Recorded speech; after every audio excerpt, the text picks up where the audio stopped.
The press, let me take this opportunity to thank Governor, the PS, Minister of Education,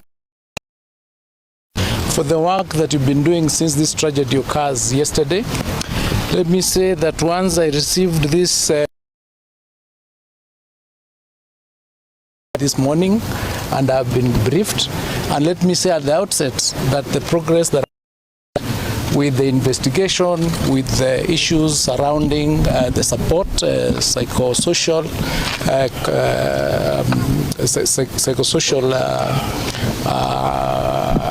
counseling of the families and the children has been going on very well through the Red Cross. But let me pass my condolences to the family and pray for those who are in the hospital and undergoing treatment. And let me also say at the outset that this incident is not the first one in the country. This is one incident that perhaps one could say is one too many. It started all the way from 1991 when we had the first case of Changuli, and then 2000 we had St. Kizito, and these things have been going on, and every time they occur, we think that the next event will not take place, but it so happens.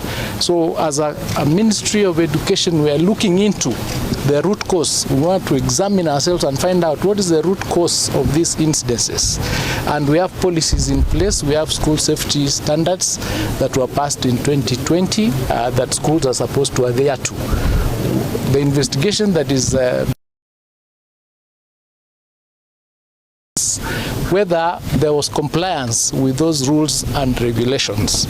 And perhaps as a country, it has reached that time when we look at those rules and regulations, which are policies, and find out whether it is time for us to move them a step further and make them laws, so that there are penalties that will attach. Because we cannot go on like this as a country. There were between 9, I think, and 13 very young children in an environment where they are supposed to be safe, and then something happens. We yet do not know what the cause is, but whether it is an electrical fault or an act of arson, we will need to deal with it in a sense that there is a better way of resolving these issues. Opportunity to thank those who have given donations to support the community around here, so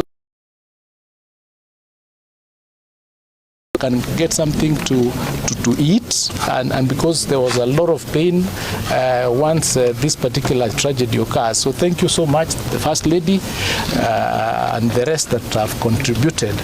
We wish to thank the President also for the guidance that he has given in handling this particular crisis. As you know, there is a 3-day national mourning next week, which is also supposed to give us an opportunity to examine ourselves and find out what is it that is ailing us, that we keep getting these tragedies involving children. So it is disheartening. It's disheartening, and it's time we get a solution to it. So thank you so much. I do not want to talk much because we've agreed that there is going to be one source of information through the RC, so the updates will come from one point so that we don't have confusing information out there.